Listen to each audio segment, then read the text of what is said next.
जय हिंद दोस्तों। मैं विकास भारद्वाज एक बार फिर आप सभी का मेरे इस वीडियो में स्वागत करता हूं। ऑफिशियल लैंग्वेज के वो सारे सवाल जो बार बार आपके एग्जाम में पूछे जाएंगे उसका यह पार्ट 2 है। अगर आपने अभी तक पार्ट 1 नहीं देखा है तो चैनल के प्लेलिस्ट में जाकर के आप चेक कर सकते हैं और चैनल के पेज पे भी वो आपको मिल जाएगा। तो चलिए शुरू करते हैं ऑफिशियल लैंग्वेज के इस पार्ट 2 को।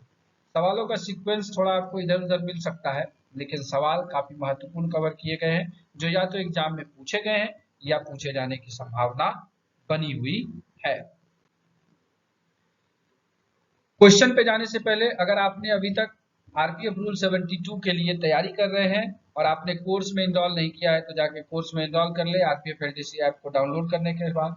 साथ ही साथ अगर आपकी तैयारी अच्छी है तो आप मॉक टेस्ट में इनरोल करें और अपने आप को वहां पर जांच लें कि आपकी तैयारी कैसी है। अगर आपको लगता है मॉक टेस्ट देने के बाद कि आपकी तैयारी अच्छी नहीं जा रही है, 80% या उससे कम सवाल सही हो रहे हैं, तो फिर आप कोर्स में इनरोल कर लीजिए ताकि आप पूरे सिलेबस को एकदम आसानी से कवर कर पाएंगे, क्योंकि एक साइंटिफिक ढंग से मैंने उसे वहां पर डिजाइन किया है। चलिए शुरू करते हैं आज के इस वीडियो को। तो पहला वीडियो है आज के इसका पहला क्वेश्चन है आज के वीडियो का। राजभाषा के संबंध में संसदीय समिति की राय पर राष्ट्रपति ने प्रथम आदेश किस वर्ष जारी किया था? बाइलिंगुअल है, आप इंग्लिश वाले इंग्लिश में क्वेश्चन पढ़ सकते हैं, मैं दोनों भाषाओं में नहीं पढ़ूंगा ताकि आपका समय बच जाए। 1959, 1960, 1961 या 1962? सही उत्तर है दोस्तों 1960। 1960 में जो है ये प्रथम आदेश जारी किया गया था। चलते हैं दूसरे सवाल पे। दूसरा सवाल है, in which year of official language resolution was passed by both the houses of the parliament to implement the order of the president regarding the official language? तो राजभाषा के संबंध में राष्ट्रपति के आदेश को कार्यान्वित करने के लिए संसद के दोनों सदनों द्वारा राजभाषा संकल्प किस वर्ष पारित किया गया? क्या ये 18 जनवरी 1968, 30 जनवरी 1968, 2 फरवरी 1962, 10 मई 1962? सही उत्तर है दोस्तों 18 जनवरी 1968 को जो है यह रिजोल्यूशन पारित हुआ था। तीसरा सवाल है दोस्तों, 1957 में गठित प्रथम राजभाषा संसदीय समिति के अध्यक्ष कौन थे? Who was the chairman of the first official language parliamentary committee constituted in 1957? इस क्वेश्चन में दो सवाल छुपे हुए हैं, एक तो सवाल जो पूछा गया, एक वो जो उत्तर में है। ऑप्शन है पंडित गोविंद बल्लभ पंत, दत्ता वामन पोतदार, मोरारजी देसाई, पंडित महामोहन वाल्मीकि। सही उत्तर है दोस्तों option number A, Pandit Govind Ballabh Pant. प्रश्न संख्या 4, राजभाषा हिंदी की प्रयोग की दृष्टि से भारत संघ को कितने क्षेत्रों में बांटा गया है? तो 3 क्षेत्रों में बांटा गया है, रीजन ए, रीजन बी, रीजन सी। क्षेत्र क, ख और ग में बांटा गया है। पांचवा सवाल है, राजभाषा अधिनियम की कौन सी धारा संसदीय समिति के गठन से संबंधित है? संसदीय समिति का गठन किया जाना, धारा 3, 4, 5 या 6? सही उत्तर है दोस्तों ऑप्शन नंबर बी, धारा 4। अनुशासनिक कार्यवाही संबंधी प्रलेख कर्मचारी को किस भाषा में दिए जाने का प्रावधान है? जो अनुशासनिक डिसिप्लिनरी अगर कोई प्रोसीडिंग हो रही है तो एम्प्लॉय को किस भाषा में दिया जाएगा? वो क्षेत्रीय भाषा, रीजनल लैंग्वेज, हिंदी इंग्लिश या हिंदी इंग्लिश दोनों में, जिसमें कर्मचारी चाहता है? सही उत्तर है दोस्तों जिसमें कर्मचारी चाहता है, हिंदी या अंग्रेजी दोनों भाषा में दे सकता है। राजभाषा नियम 1976 में कब संशोधन किया गया? तो राजभाषा नियम में वर्ष 1984 या 2009, 1985, 2010, 1986, 2011, 1987, 2007 या 2011? तो इसके पिछले वीडियो में हमने पूछा भी था आपसे कि राजभाषा नियम में कितने बार संशोधन हुआ है, तो उसमें आंसर था 3 बार। तो यहाँ ऑप्शन में एक ही 3 है और वो बिल्कुल सही होगा, ऑप्शन नंबर डी। आठवां सवाल है दोस्तों, राजभाषा विभाग का गठन कब हुआ? When was the department of official language formed? अप्रैल 1975, मई 1975, जून 1975 या जुलाई 1975? इस प्रकार से क्वेश्चन आपके एग्जाम में टफ बनाए जा सकते हैं, एकदम क्लोज ऑप्शंस दे करके ही आसान सवालों को टफ बनाया जाता है। सही उत्तर है दोस्तों जून 1975 में। प्रश्न संख्या 9 है, रेल कर्मचारियों की साहित्यिक प्रतिभा को प्रोत्साहित करने के लिए काव्य संग्रह के लिए कौन सी योजना चलाई जा रही है? मैथिली शरण गुप्त पुरस्कार, महादेवी वर्मा पुरस्कार, रामधारी सिंह दिनकर पुरस्कार, हरिवंश राय बच्चन पुरस्कार?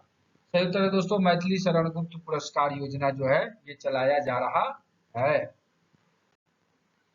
आगे चलते हैं 10वें सवाल पे। रेल कर्मचारी की साहित्यिक प्रतिभा को प्रोत्साहित करने के लिए कहानी संग्रह उपन्यास के लिए कौन सी योजना चलाई जा रही है? भारतेंदु पुरस्कार योजना, आचार्य महावीर प्रसाद द्विवेदी पुरस्कार योजना, प्रेमचंद पुरस्कार योजना, सुमित्रा नंदन पंत पुरस्कार योजना? सही उत्तर है दोस्तों प्रेमचंद्र पुरस्कार योजना। अगर आपको वीडियो अच्छा लग रहा है तो लाइक करके और कमेंट करिएगा आपको किस प्रकार के और वीडियोस चाहिए। 11वां सवाल है, केंद्र सरकार के कर्मचारियों के लिए भाषा परीक्षण हेतु कितने पाठ्यक्रम निर्धारित किए गए हैं। बहुत जो है टिपिकल सवाल नहीं है, बहुत आसान सवाल है लेकिन ट्रिकी है। अभी तक सभी लोग 3 जानते हैं, बार बार मेरे वीडियोस पे कमेंट आता है लेकिन मैं बार बार बता रहा हूँ कि ये 4 हो चुका है। प्रवीण, प्रज्ञा, प्रबोध और पारंगत।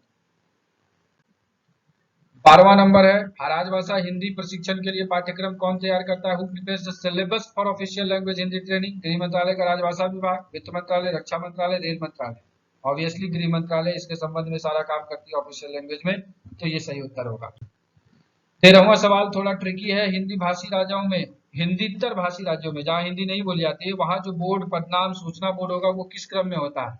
तो इसमें सबसे पहले रीजनल लैंग्वेज आता है, उसके बाद हिंदी आता है, उसके बाद इंग्लिश आता है। जैसा कि आपको यहाँ पर एक स्टेशन जो कि बंगाल का एक स्टेशन है वेस्ट बंगाल का, और वहाँ नॉन हिंदी भाषा क्षेत्र है, वहाँ इस प्रकार से लिखा जाता है।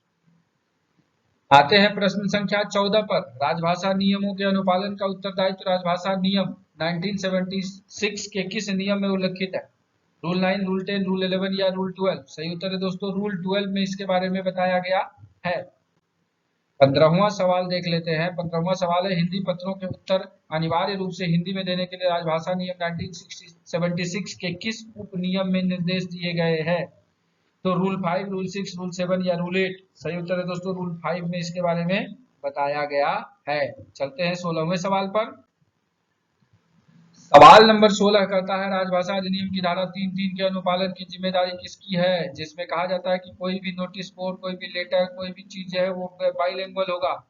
तो मुख्य कार्यालय अधीक्षक, मुख्य टंकक, संबंधित डीलर या इस आशय के दस्तावेजों पर हस्ताक्षर करने वाले अधिकारी। ये 2 बार सवाल पूछा गया है और आप बार पूछे जाने की संभावना है। तो जो सिग्नेचर अथॉरिटी है उसकी ये जिम्मेदारी बनती है धारा 3(3) के अनुपालन करवाने की। 17वें सवाल पे चलते हैं दोस्तों। हिंदी में प्रवीणता प्राप्त अधिकारियों को कितने प्रतिशत कार्य हिंदी में करने के लिए कार्यालय प्रमुख द्वारा व्यक्तिशः आदेश जारी किए जाते हैं? पर्सनली आदेश किए जाते हैं। तो जब वो हिंदी में प्रवीणता ही प्राप्त कर लिया है तो 100% काम करेगा। ऑप्शन नंबर डी, 100% जो है उसको काम हिंदी में करना चाहिए। चलते हैं प्रश्न संख्या 18, केंद्र सरकार के कार्यालयों के मध्य किन भाषाओं का प्रयोग अपेक्षित है? Which languages are required to be used in the offices of the central government? क्षेत्रीय भाषा और हिंदी भाषा, हिंदी और अंग्रेजी, केवल हिंदी, केवल अंग्रेजी? तो जिस भी ऑप्शन में आपको केवल दिख जाए उस ऑप्शन को 99% गलत होता है। तो यहाँ 2 ही ऑप्शन बचे जिसमें हिंदी और अंग्रेजी जो है वो सही उत्तर होगा। चलते हैं आगे 19वें सवाल पे। 19वां सवाल कहता है, राजभाषा का वार्षिक कार्यक्रम किस मंत्रालय द्वारा जारी किया जाता है? Which ministry issues the annual programme of official language? Rail मंत्रालय, वित्त मंत्रालय, गृह मंत्रालय, रक्षा मंत्रालय? तो जैसे ही मंत्रालय पूछेगा ऑफिशियल लैंग्वेज का तो वो हो जाएगा गृह मंत्रालय। चलते हैं अंतिम सवाल पे इस वीडियो के।